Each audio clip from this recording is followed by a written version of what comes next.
Aloha, everybody. Oh, wow. I went live and suddenly my chat just filled. Good morning, Jaymi of Wandering Mountain Bardic Path. And of course, our lovely Jaymi Elford's here with us. Hello, Good morning. everybody. Good morning, Betsy. Good morning, Chris. And Dion of Blue Crescent Turo. Am I missing? Oh, Debbie, Aquarius Owl is here. And Gerald Turo Stash. Welcome, everybody. So welcome, Jaymi, again. Hi. I love that you're here. I love playing with you. Yay. It's good to be back. Thank you for having me again. Oh, of course. And you have some big news? I have all sorts of news. Which one do you want me to spill the tea on first? Well, the one that I think most people do know about is that Pocket of Piers Turo by Jamie Sawyer. And I know you're the Page of Wands, is that right? Yes, I am. I got the honor of being the Page of Wands. So I am a fire dancer or a fire spinner. And that's what I decided to pose for the lovely Page. So that's my card. That is awesome. And I did the pose without the poi, and then she added in the poi, but I also sent the fire. To me, this little guy it looks more duckish on the card, but when you look at it like on the picture, in the picture I sent, it looks more like a phoenix. So I thought that would be a perfect thing. But awesome. Yeah, folks, you're gonna want to join this Kickstarter, which gets starts on March 26th. It's about 1.5 inches thick. So this is 350 GSM cardstock. Oh, nice cardstock. And yeah, really beefy stuff. I know that I've been trying to figure out how to shuffle with a deck this beefy. Good morning. How are you? And the box is magnetic. So so you got the really nice magna lock. And this fantastic study image. Oh, that is gorgeous. It actually says the study on the box right here with a Celtic cross layout. And then the inside has a wonderful tree of life.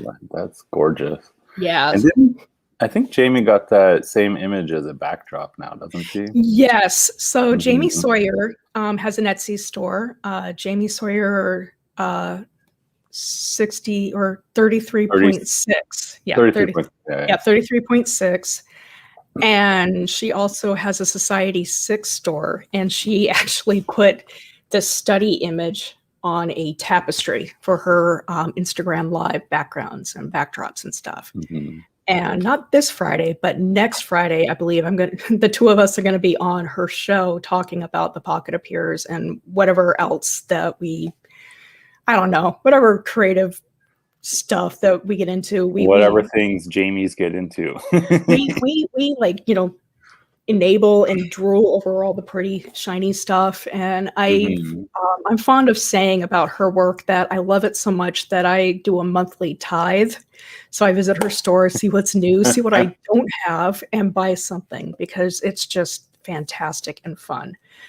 But once again, this is the Pocket of Piers. This is not out yet. This is my contributor copy, and it'll be live on Kickstarter on 26th of March this year. And there are so many fantastic tiers and so many cool rewards that I can't wait to see this decked out in public.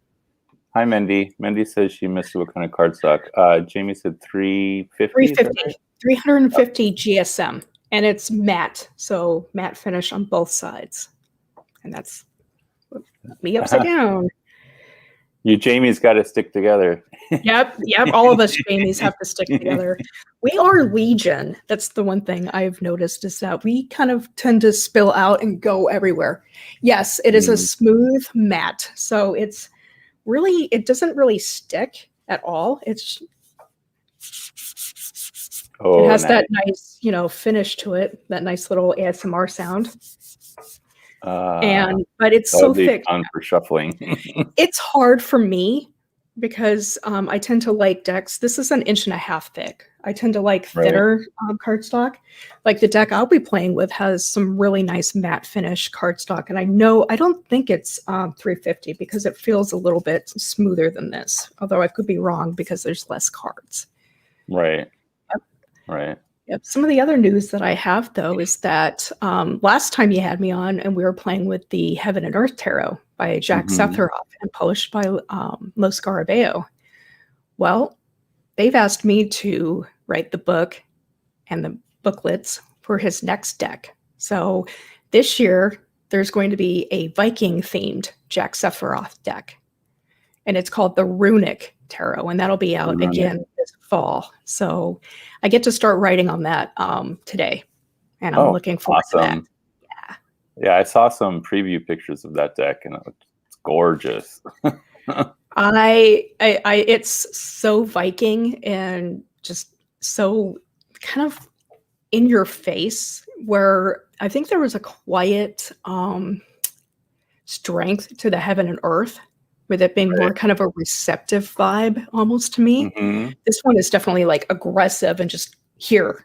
I'm here. You can change your life. Just, just listen and do it, type of a thing. So that's going to I'm here to pillage your life. I'm here to pillage. Oh, gosh. Yeah. Oh my goodness. That's funny. So for those of you who don't know, Jaymi and I backed a Kickstarter, the Dreamscape Oracle. That's what we're going to talk about today. And Jaymi actually ended up writing the book for this Oracle. So I wanted to ask you, I know that this one, the Kickstarter version, has 40 cards, but the mass market's only going to have 32. Is that right? I can't remember the exact amount cards. However, yes, I know that they, for the mass market, they changed things up. So there are cards in this deck that won't be in the mass market. And I think there might be one or two different cards in that one, either due to I'm going to call it just creative differences, which doesn't necessarily mean it's a negative connotation. It just means if kids get a hold of this versus the Kickstarter, edition, what's appropriate for a general mass market deck versus a truly unique and possibly collectible Kickstarter deck. Okay. Yeah. So I am very glad that I listened to you and backed this. Yeah. Well, it's kind of funny. So the reason I ended up backing this is because I saw that you had backed it, and then I think I immediately started texting you like, "Oh my God, what? Tell me." Yeah. And then I backed it. Right. And then I tried to share the Kickstarter. I think, where was it? Turo Nerds, or I don't even remember which Facebook group. But then I started having people just like I ain't doing that, not with him. And I'm just like, what? So I guess there was some snafu with this Kickstarter or something. So. Yeah. I mean, the thing about publishing that a lot of people don't know, and I wish they did, and I'm glad that we're kind of bringing it up because I guess, hey, thank you for the platform for me to talk about it. So I've been writing and publishing work since I was 21, 22. Started out with my days in White Wolf Game Studio on the Mage the Ascension line, and then moved my way slowly into other areas of publication, both fiction, nonfiction, and I also cut my teeth on tech writing, stuff. So I've done a lot of things. And the thing I've noticed about tarot and writing booklets for tarot, or even the decks, and then the Kickstarters, the indie decks, as we like to call them, is that people kind of don't understand how long it takes to get an item from idea, that little tiny seed, that Ace of Wands, or, to publication, to in your hands. Many things happen along the way. In the case of the Ethereal Visions, poor Matt and Hope, all the printing companies over-deliver and over-promise things. So you go to them with a list of, I want some gold foiling, or I want gilded edges, or, the nice beefy cardstock or magnetic cases. And almost every single one will actually say, yeah, we can do that. Yeah, no problem. We gotcha, you know? And then, so when you lock in a bid or you lock in the project and then you go to Kickstarter and say, here's how much it's going to cost and here's what we're planning on delivering and when we're going to deliver, you kind of assume, you know, you have all your fingers and toes crossed that the printing house, usually in China, because there are things that they can do over there quicker and faster because the technology is mostly being developed over there rather than the United States. Right.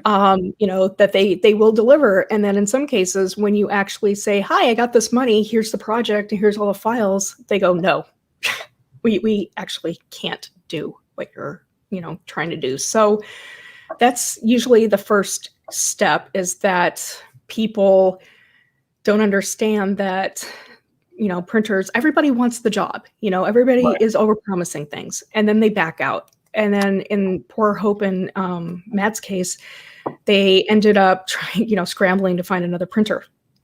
And then they finally partnered with somebody, and they also reached out to a bunch of the different big publishers like Llewellyn and US Games, Schiffer and all them, to find out who do they work with. And because I think of that, they ended up getting a partnership with US Games. Now, usually they, when you do a Kickstarter and then it gets picked up by a major, they always try and deliver the Kickstarter first over the, you know, the mass market. Right. Sometimes they kind of overlap. So, you know, the two were kind of being developed at that point, kind of synchronistically together. Right. And so people, of course, got upset at them about, you know, all that and how long it took. And at the time, they weren't using a place like BackerKit or other warehouses. So they were literally delivering packages to the mail, you know, as much as they could each day or something. But it takes months. Usually, I mean, you know, we like to think, you know, like Amazon will fly your stuff or, you know, have people drive overnight to get your items to you in the 2 or 3 day window. That doesn't happen when you're publishing over or printing over in China. If you want it flown in and in the mass amounts that a lot of the Kickstarters do, that's a lot of extra money. That's 2 to 3 times the cost of shipping. And we're not talking like, you know, we're not talking like US mail style shipping. We're talking, you know, the bulk rate stuff. So most decks anywhere in the world, how they get from the printer to the publisher or to the destination origin is via boat. And then once they get to Lake Llewellyn or Los Scarabeo, or in this case, you know, Hope and Matt's house, you know, that could take some while to get through customs or, you know, et cetera. So there's a lot of impacting factors. And while we try and set up the dominoes just right, so everything, you know, kicks off just perfectly, if one person pulls something out on them, or there's a hang up, or there's like a global pandemic, that sets everything back months or half a year. So, you know, it's just, you know, it is a patience game. And I saw somebody that was talking about, like, they felt so bad about, you know, the publishers and the creators who do this, and then they get raked over the coals. And that's true. I mean, it takes gumption to start a publishing house or even do a one solo person deck. Like, you know, Jaymi and her upcoming Pocket of Piers, you know, she and her husband are, that's it. That's the team behind this. And, you know, I'm but one, people like me that do work for hire, which is like Matt hired me to do the booklet for the Oracle. This is just one piece. I am but one piece. Like for the Heaven and Earth Tarot, I got so many people going, where's the deck? Where is it? I'm like, I just wrote the book. I'm not the publisher. Go talk to Italy. And of course, last year, Italy got locked down pretty hard at the beginning. And to the point where I didn't have communication with them for a long time. So it's Yeah, I really, remember us talking about that too. Yeah. yeah, I finally got in touch with them and I'm very happy. And so I just submitted another deck booklet yesterday for something called Tarot at the End of the Rainbow, which is kind of a Celtic fantasy Ooh. world. And then each card has a rainbow, either the full bowl, half bowl, or, you know, the color wheel of, you know, all the colors somewhere on it that keys you into kind of what the meaning is. So that'll also be coming out this fall. Oh, that's But awesome. yeah. Oh, Mindy has something pretty good here. You know, I think a lot of deck creators don't really comprehend all of this from the beginning, right? They learn as they go, and a big part of it has to do with their communication with their backers. Yeah. I mean, some of them do, because the way that Kickstarter, you know, has it set up is that, like, I know right now, Jaymi is weighing all the different options. Like, she has multiple, you know, I saw that copies of picture. everything. Yeah, on Instagram, she's been kind of talking about the cost of shipping and where to and how much. And anything over a pound jumps exponentially. Like, if your package weighs a pound, it jumps exponentially. So there's a lot of different moving factors that happen, especially when, like, you know, for Jaymi, she's accounted for this thickness, this type of cardstock. Well, what happens if they over deliver or undeliver? That's going to change all this, you know, things. And yeah, I agree with that. You know, communication is a big, huge thing. And when you own your own business, you know, it's like you can't stay up 24/7 to answer everybody's, you know, concerns and things. So there is that piece to it. I think the best project I've ever backed was the True Black Tarot. The guy that created the deck, number one, I won't even touch it without gloves because it's just this beautiful dark deck. But he was amazing. I think he sent out weekly updates, even when there was nothing to report. He would say, you know, here's your update, nothing new, we're still on target.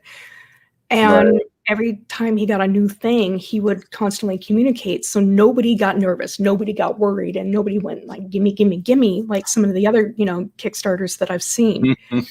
But again, publishing is not a strict science, because it's just, you know, some things, some decks I don't have from 2 years ago because ink issues and UV lighting coating issues.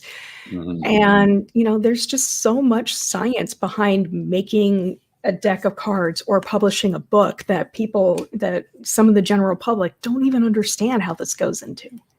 Right. Yeah.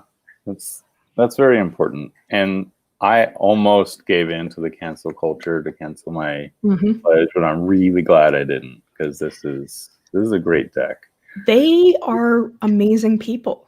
I say we, Rose Red and I of Terra Visions podcast, we've been doing, well, Terra Visions has existed for 6-7 years, and I've been doing it, I think, for 5 now. But we've had Hope and Matt on a few times. One talking about the Ethereal Visions. I think we even talked about the Dreamscape Oracle and some of their other book projects, to you know, try and demystify some of this and to try and get their story and their voice told. And they are amazing people. They really have a love for the product and the design and everything they put into. And for the Dreamscape Oracle, usually how they work is Matt does the artwork and Hope would write, you know, the booklet. So she wrote the Ethereal Visions material. But something came up last year and they needed to hire somebody to write. And because they knew I do decks and I've worked and been published, they asked me to do it. So I went ahead and we chatted about each archetype, because in a way, the Dreamscape Oracle is based off of various archetypes, various respectful indigenous cultures and other stories around the world, because they really wanted to honor a truly cultural world global view. Right. And so we talked about the different cards and their vision for each thing, because sometimes when, especially with Low Scar Bail, they give me cards and I'm like a blank slate. I can do whatever I want, which is fun and kind of scary, because I always try and honor the intent and vision of the artist that has drawn the cards. Right. So it's nice to work with the creators or the artists so that I can see their vision and try and align the two, like my story ideas or the gender pronouns on the deck, where there are, this is not just a binary deck. There are a couple of cards in here that are they, them. So they are, either agender or non-binary. Right. And some of the animals, I tried to do a they, them approach too, because you never know what gender an animal might be, So I tried to keep it more like spirit and intent on some of those cards and everything. I'm just really happy that I actually got a card into the deck myself. So it was my suggestion to do the sea turtle. So, and it got in. I love sea turtles, especially living here in Hawaii. Like every time I go swimming in the ocean, I get sea turtles surrounding me. Oh man, definitely want to visit at some point when we're all you have to come visit. Definitely. I need a break. I mean, I love living in the Pac Northwest, aka Pac Northwest, but right. I could use a break. It's been a year. Yeah. Actually, that's one thing that Frank and I have been talking about. It's like we are just so happy that if we had to be stuck somewhere, it's here. Yeah. Yeah. Yes, I can totally understand that. In a way, you two are kind of lucky because you're not on the mainland, so you're not really seeing the explosion or all the energy, vibrations and stuff that have been going on over here. Well, I kind of see it just because my mom's keep me updated, and I get to have you guys on the mainland. But I just feel lucky to be an island in the middle of the ocean right now. Yay. So, okay. We were gonna do some readings for those of you who are here. Jaymi's going to pull from the Dreamscape, and I will be pulling from the Ethereal Visions, and we're gonna see how those pair up. So if anybody has a question, throw it into the chat. And I will make a caveat. I haven't really worked with the Dreamscape yet, so I will be reading from the book, if that's okay, because I don't remember all the things that I wrote about. Because it's like writing for cards is like reading with the cards. Once you're done with the reading. Pardon? Should we both do the Dreamscape then? That's up to you. I like the idea of doing tarot and the Oracle. That way everybody can see that's both. What I was thinking, right? Because, they are a pair after all. Somebody can have the air mattress at my place, says Betsy. She's one of my neighbors. She doesn't live too far from here. So. I love that Jaymi is saying, Jaymi, we will both go from the Pac Northwest to Hawaii. So Jonathan, prepare the Jaymi invasion. That's why Betsy's like, someone can have my air mattress. I wondered about that. I'm like, who's selling air mattresses here? We're selling readings. Oh, we have our first one. Thank you for putting it in all caps, Debbie. So Aquarius Owl would love a week ahead, because the week behind was not great. Alrighty.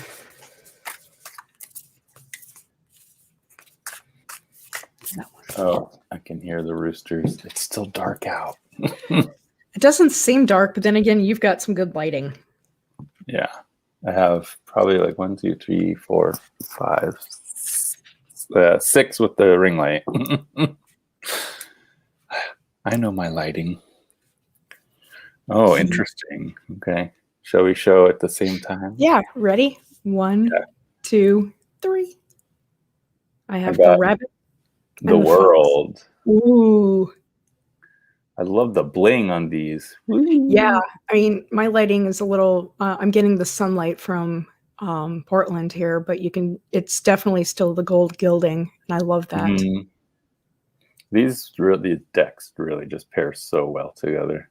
Mm-hmm. The only thing that is, flip it over. So here's the backs on the Oracle deck. And that's the backs on the Ethereal Visions that Jonathan's holding. I was hoping they, maybe do the same back so you can almost mix them in together and have this funky tarot Oracle hybrid. Because I taught a class 3 weeks ago called Mix and Match, playing with 2 decks. And I love the idea of being able to create cool new spreads or new decks out of similar things from artists or other people. All right, do you want to go first? Sure. Well, the week ahead, well, we have the world here, and you said you had the fox and rabbit. Is that right? Fox and rabbit, or rabbit and Rabbit fox. and fox. Okay. So it's, for me, it's like your mind is on the world itself, what's going on all around, but also completing the things you need to complete. And here with the rabbit and fox showing up too, it's like, what part of the hunt do you want to be? Do you want to be the rabbit or do you want to be the fox? Do you want to be the prey or the hunter? So that, I think, is what your week ahead is going to be all about, is finishing things you need to finish, but making sure, there we go, that you are the fox and not the rabbit, right? So I kind of remember a little bit that this one's based off of a fairy tale story. So the story goes, ever wonder why there's a rabbit on the moon? Of all the creatures on Earth, the rabbit was the most generous. One day, Lady Luna visited Earth. All the animals gathered around to greet this new visitor. They brought gifts. Some brought wood, others gathered fruit. The fox gathered fish from the river, while the poor rabbit offered grass. The rabbit told the lady to make a fire from the grass and wood. In return, he offered his body so the lovely lady would live. In return, she brought the rabbit back to life and took him to the moon to always live with her. So the meanings on this card is the idea that generosity begets gifts and to always offer what you can. So I can read this as two different ways for you for next week. And next week, keep your eye out for omens or the small things in life, for those little gifts that are coming into. And sometimes a gift isn't like, a big bling type of thing that we can get. Sometimes they're the little moments. Like for me, it's seeing one of my neighbor dogs walk around our circle with a stick in his mouth. And I call him Stick Dog. And to me, that's been a delightful gift during this time. So I'm kind of wondering, when you pair this idea of generosity and gifts up with the world, to me, it also means kind of that giving back, where you've gone through all the major arcana and here's this last card, and it's this reunification, this idea of going back to source, that maybe next week is a good time to reflect and think about what's going on in your world. Can you cull some projects, like Jonathan said, and some things, and take some things out so that you can make space for a refreshed time and to make space for some of those gifts that Lady Luna, the rabbit and the fox, are bringing into you. Love that. Hope that's helpful, Debbie. Let's see, where was my blue? There we go. Okay. Betsy says, I'm starting a new volunteer project. It has some challenges. What should I be aware of? That's a great question.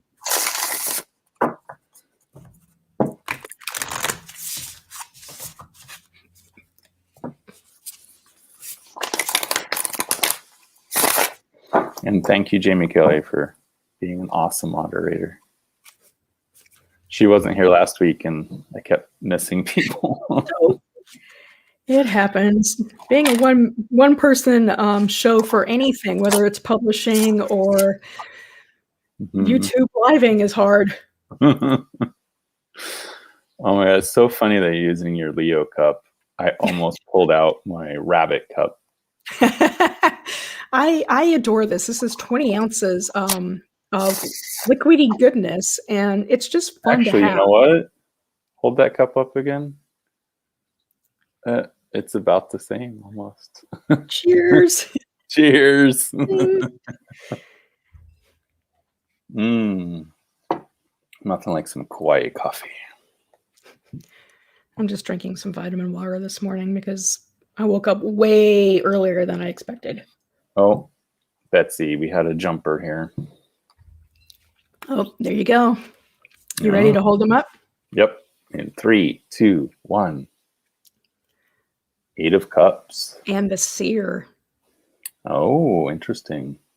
So 8 of Cups. Well, new volunteer project has some challenges. So for me, I feel like the challenges really are is like fighting that desire to just walk away.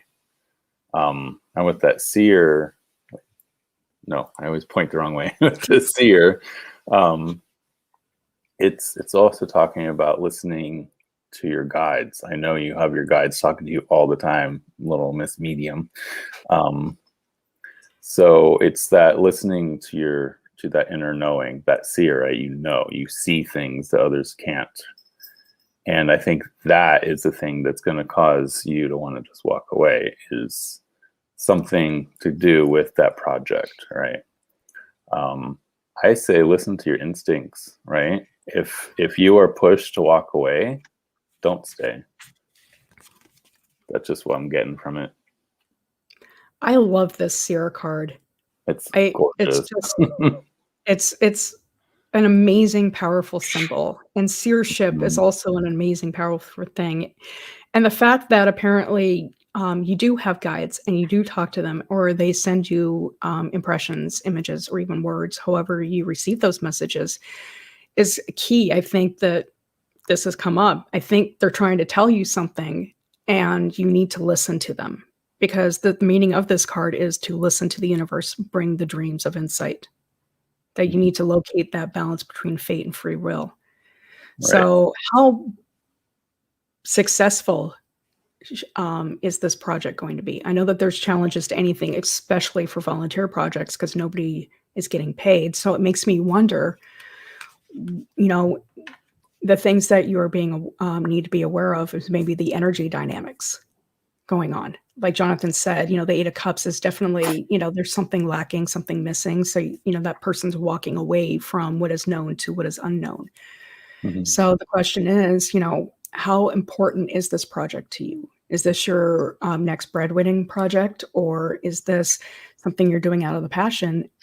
And how far are you going to go, and how far are you going to let these challenges impress themselves upon you?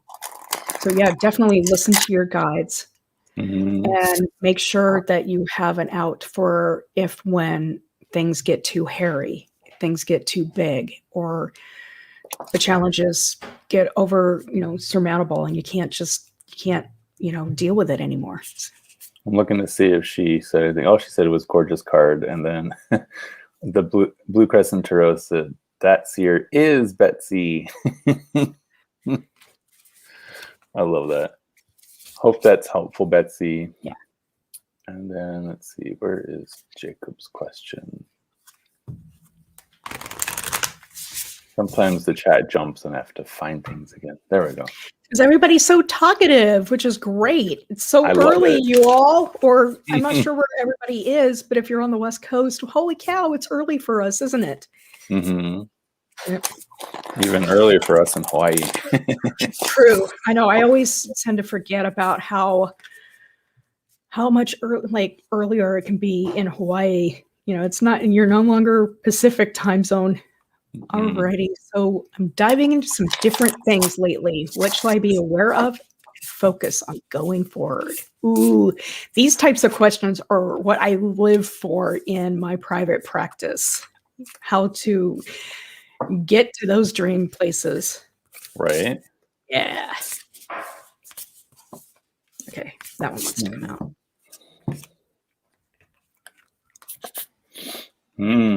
Okay. You ready? Let me find the card real quick. Oh, I'll look it up. Okay. Yeah. Again, thank you everybody for your patience on the card stuff. I mean, I could riff off of it, but it's more fun to actually align the meanings to the cards when you first kind of use it, because that way you get an idea of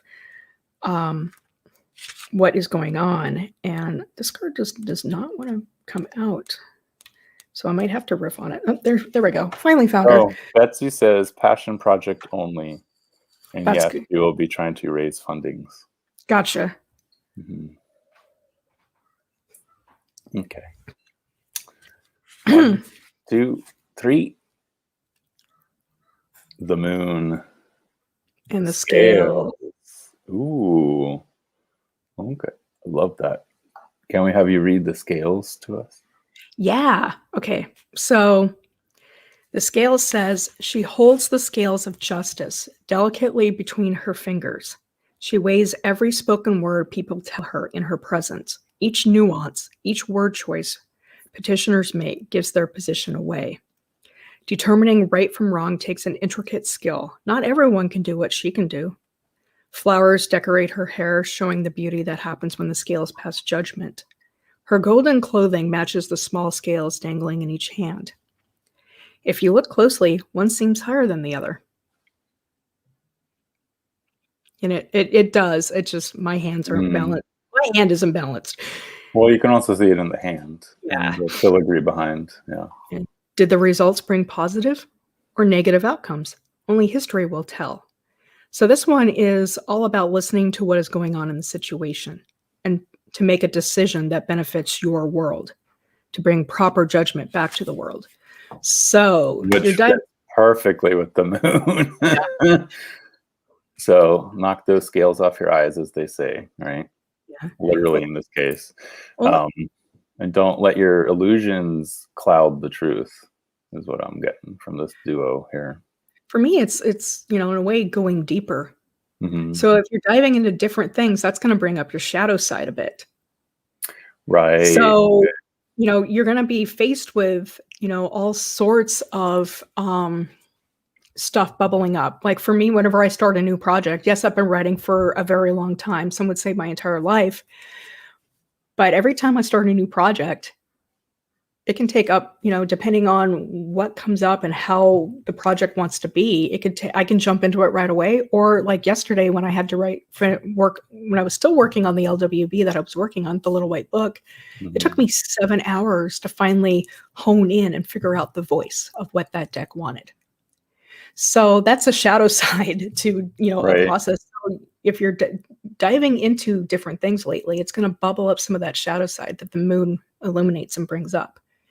Remember to balance, because this is all about balancing, that idea of balancing in your favor. So make sure that what comes up and how you do it fits into your processes, into your procedures, and mentally and everything, that you even it out so it's not so terrifying for you. Right. Keep things even, because, it's almost like walking that tightrope and you're trying to keep the two ends of the stick about equal, not too much higher than the other. Yeah. So I hope that's helpful, Jacob. And then we have Heather Smith. How may I focus this month on learning more about my spiritual focus or path? Ooh. We get some deep questions here. I love it. It's one of the reasons why I don't mind doing some of the interviews or some of this like reading teasers, as I like to call it, with certain people, because you get so much variety and so much different information than like the standard call-ins of, tell me about my boyfriend. Is he cheating? And I'm like, no, I don't care about that. What do you need? What obstacles are in your life? Let's figure that out first before we start talking about somebody else. Right. Let's stop focusing outward. Let's start focusing inward.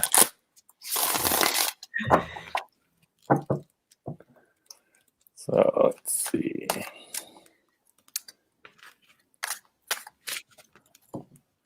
They told me to do an extra shuffle for this one. I'm not sure why.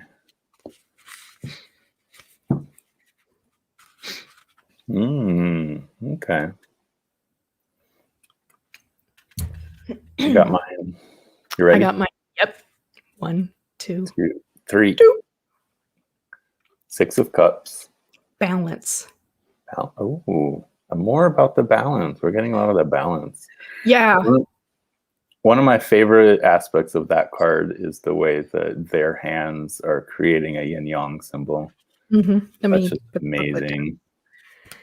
It's always fun to see mudras or hand positions put into cards and how it translates when the artists do that. Because I did that with the Triple Goddess Tarot on the 4 of Swords. I had a mudra put in. Okay.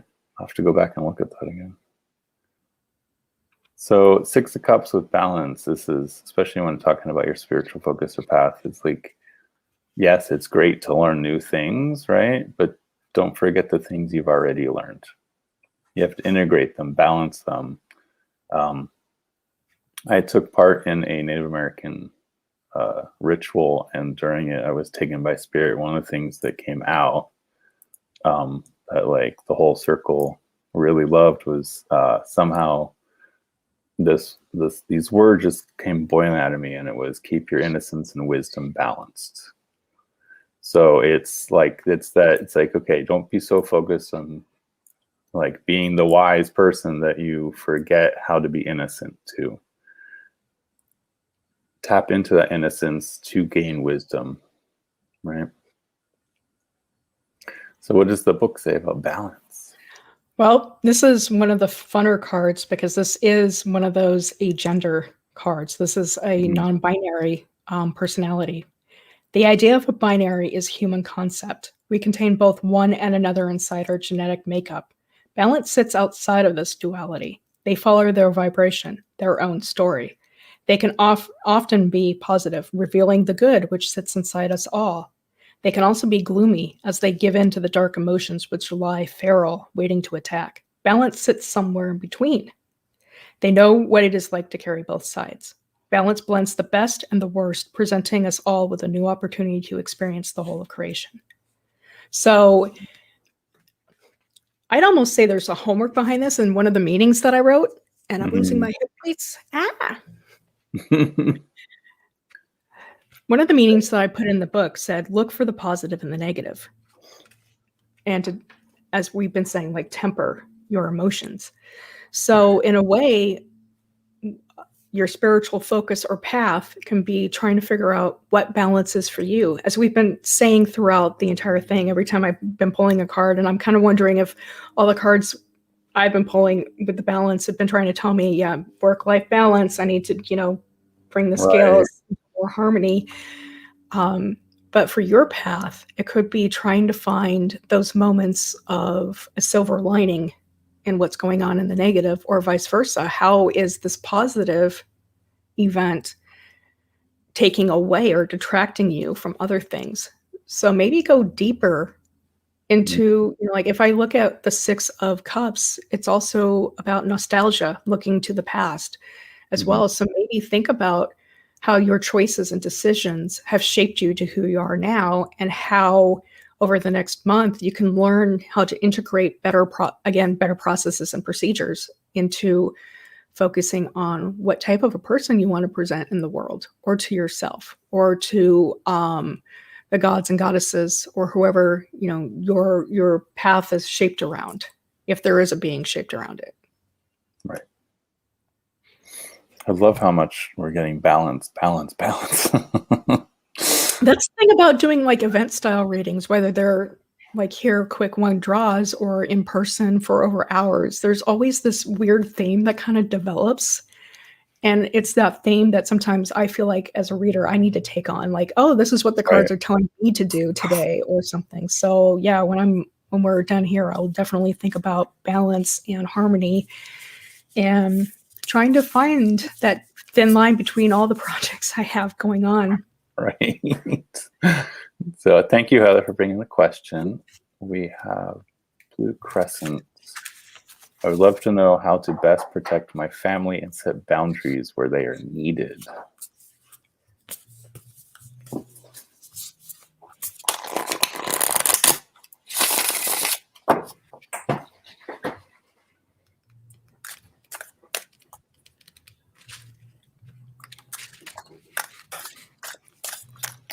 Oh, got a jumper.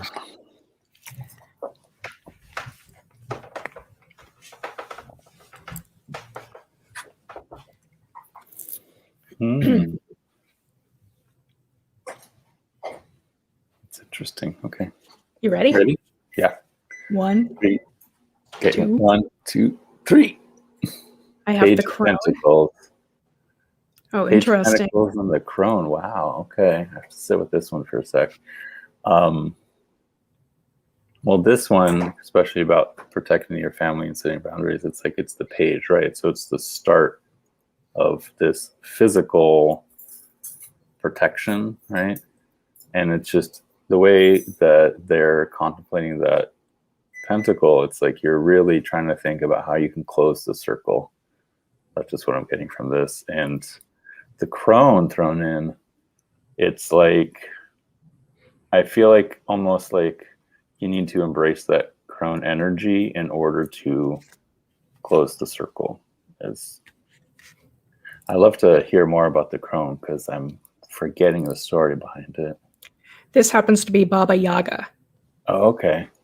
So Baba Yaga comes out from the dark. Baba Yaga knows what you have come for, why you have appeared in front of her. The raven on her shoulder laughs.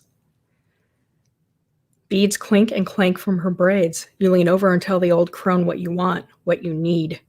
You place gifts at the foot of her table, hoping she will look upon you favorably and turn your desires into a boon rather than more suffering. Baba Yaga closes her eyes, allowing her wisdom and knowledge to guide her answer, knowing full well that time will determine your fate. So when I pulled this up, I mean, granted, crone energy is like kind of the last of the three maiden mother, that trine of looking for, to me, it's interdependence. It's that stage of where the page on there might be like the beginning of how do, again, like you said, what are my needs? How do I protect my family? That's the me and mine philosophy. And this one is kind of like extending that back to community. But Right. in this case, in this question, I'm thinking more ancestor wise, more lineage wise, more family trauma and drama type thing, where I'm not sure why you feel you need to protect your family, but I feel like there might be something going on either in your greater family, or maybe there is some generational stuff coming up. But use the Page of Pentacles to get into those details, to figure out what boundaries you need, like what are the rules set to get those met first, and then and then figure out what your ancestors can lend to the table. What, maybe even work with Baba Yaga. Read the story, read the myth, and figure out how she, as a part of feminine energy lineage, because some ancestors aren't necessarily like blood related. Like for me, I don't have blood related ancestors because I was adopted. So I don't know that part of my lineage. However, I am a part of a lineage of readers. I am a lineage of authors. And those are the ancestors that I identify with and the people in my past. So I would say maybe once you figure out, boundary work is tough. I am still learning because I grew up with rules, not boundaries. I've done a podcast on card slingers. We did a whole episode on boundaries. And if you look that up, I have many book resources because I have like 6 or 7 books now on boundaries. I also journal. Like for me, when I discover a boundary, it's because somebody's pushing up against it. So like if somebody rubs me the wrong way and I catch it in time, I can go, God damn it, that's a boundary. And then I can write that down, where it's like, if somebody does this to me, then I know I'm hitting a boundary and I know that I can put the kibosh on it. So sometimes, again, study, reading, trying to figure it out, do the detail work that the page that Jonathan was holding up has for you, and maybe work with your ancestors or the family trauma and in-law stuff. Right. And in-laws.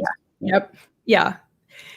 Yeah, they're about to receive the rule set. Exactly. Yeah, rules and boundaries are 2 different things, but they both work together. So I'm glad that you're, putting up some rules of engagement for your in-law family, because that will tell them what is appropriate or inappropriate. I'm fond of saying that my Facebook wall or my Facebook page is my living room. And if people come into my living room and badmouth me, they leave. I either don't let them in or I kick them out. So at this point, you are setting up the rules for that that space, when they come to your house or how they engage you. And rules and boundaries, again, there's that thin line between them. Rules are usually what you ask others to do, like you have a curfew or this. And a boundary is, that innate kind of what you will not allow. So one is inward and one is kind of outward. But there's so many good things. out there. And like I said, we did a on our podcast, Card Slingers Coast to Coast. We Melissa Sanova, me, and Hillary Perry Haggerty talk all about boundaries. And there's so many books out there, and it's a good start. It's a good resource. And You're good luck. Yeah, she says thank you. Yeah. Let me jump back up here. And Terror Stash says, I think awareness of boundaries is the first step. It pretty much is. And again, it'll, when they push it, Gerald. They hit that bubble, your bubble. That's how I usually find my boundaries. Ooh. Instead of about, it should be with.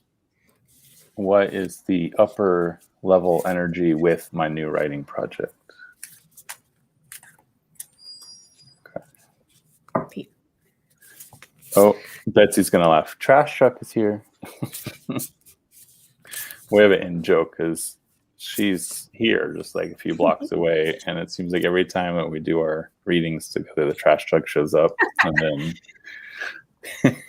yeah, our trash is Wednesday morning, so tonight I'll be putting things out and getting all that stuff ready. We have 2 trash days here because it used to be. How many years ago now did they stop? I can't remember now, but it used to be we had 3 bins, one for trash, one for recycling, and one for green waste. Now they only have the trash. There's no other. Huh. So everything goes in the trash unless you feel like dragging your recycling to a recycling center. Interesting. Mm-hmm. It's kind of sad. But anyway.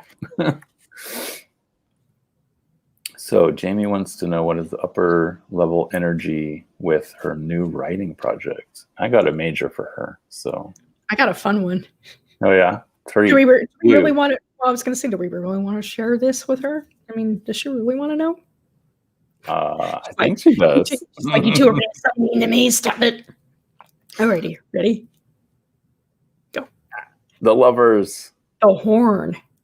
Oh, interesting. Okay. The horn, that one, that's like the shofar, right? Like, I remember reading the horn and it being about like. Do you want me to just go ahead and read what I wrote? Yeah, yes, okay. Thank you. Because it's like, it was there for a second and then it slipped out the other side. The maiden holds a horn from a ram between her arms. Rays from the sun radiate behind her. You can kind of see it in the image there. Many cultures associate blowing from a ram's horn with many events and traditions throughout generations. The sound heralds the arrival of a new moon, a victory, and significant change. For those who receive the call, there can be a new phase of their journey approaching. Perhaps an obstacle they've been facing will be conquered or surpassed. It brings a strong message. Don't ignore it. What's it going to advise you to do? So this is all about rising up to meet that challenge. Something new is on the horizon. So what I see in this, when you say, what is the upper level energy about my with my new writing project? The sky's the limit. Mm-hmm. If you haven't finished the draft, finish it. You need stuff to be able to edit. So maybe editing is coming up for you, or that next phase is coming up. But the thing is, a new writing project needs space to discover. Writers, come in a bunch of different varieties. I'm more of a plotter, which is I have my ideas and I write, as it goes down the list. But there are also people that are kind of discovery writers, and we call them pantsers because they write off the seat of their pants. They maybe have an idea, a hint, a character, and then they just go with it. And sometimes they have to discard 100,000 words before they get to the story. But right now, the upper level energy, I think, for your new writing project is to keep that call, get it out of your head first. Fall in love with it like the lovers over there. And, integrate all this creative stuff in it, wine and dine that and make sure that new relationship energy gets put back into that project. Right. Well, especially with the Lovers card popping up too, right? It's like, do it in a way that you love it, right? Like, put your passion into it. Put your heart into it. And then that's really like, I mean, people who write from the heart, I find that I can't put their books down. People who are too intellectual about their writing, sometimes it's like, it's too formulaic, I guess is a good way of putting it. And it doesn't engage me like someone writing from the heart does. So that's what I'm getting with these two. And it looks like we might have missed somebody. Did we miss Kristen Louise? Did we miss you? I'm sorry. Let me see if I can even find it. Yeah, see, she says, I asked one above a while ago, but she has to go. Gotcha. Well, we can answer it, and then you could come back and watch this afterwards if you'd like. Yeah. It'll be up. Let me just try and find it. Live chats are fun in that way that I love how interactive they can become, and at the same time, if it becomes too interactive, you know, the hosts or the streamer, you know, we can't catch everything. Right. I'm scrolling. Yep. One of the things I don't even have the full chat anymore. Oh, so, bummer. Sorry, yeah. Kristen. Sorry, Kristen. I'm sorry. Come back next week, which is going to be, I can't wait for next week. Ooh, do you want to tease everybody on what's going to happen? Let's just say I'm doing a deck creator interview. Oh, you're going to be talking to Ethany. She's fantastic. I adore Ethany. She's a good friend. And I don't have that deck. I've got her her Muses of Tarot and her Modern Goddesses deck, and both are fantastic.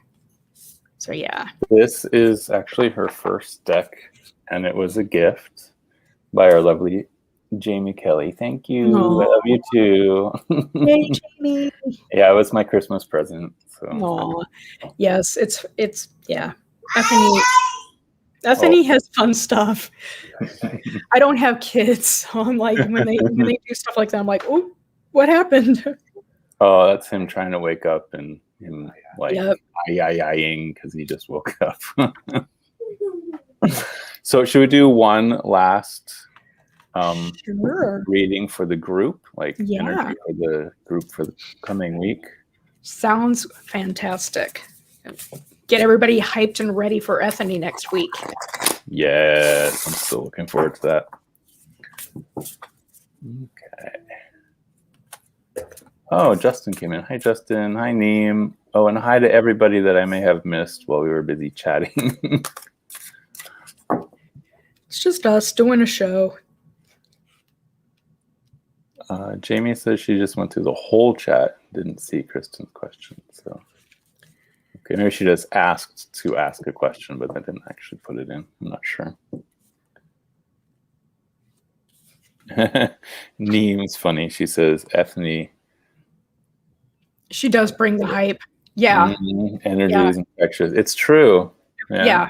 I've taken some classes with her, and like I said, I've been good friends with her for a long time, and we can gab, you know, and giggle, and it's just fantastic. So yeah, I can't wait to see the replay because. Ooh, I don't think anybody's gonna like this card. Well, let's see what happens when we pair it with the Dreamscape. Okay. Ready? In 3, 2, 1. I have the gate. Nine of Swords. Ooh, that is actually a really good pairing, isn't it? I like this pairing. I love the gate card because she's literally like ripping a hole in space-time to go where she wants to go instead of being stuck where she is. Which this is her right there. She's like waking up from a nightmare and going, nope, not gonna happen. I'm gonna GTF right out of here. Right. Essence says, put it back, Jonathan, and pull a new card. Jilly style. So I would say don't let your nightmares get the best of you because you have the ability to create a gateway to what you want. Right. So focus on opening that gateway, don't focus on the night terrors, which that's all they are, night terrors, right? And they're all in your head. They are literally all in your head.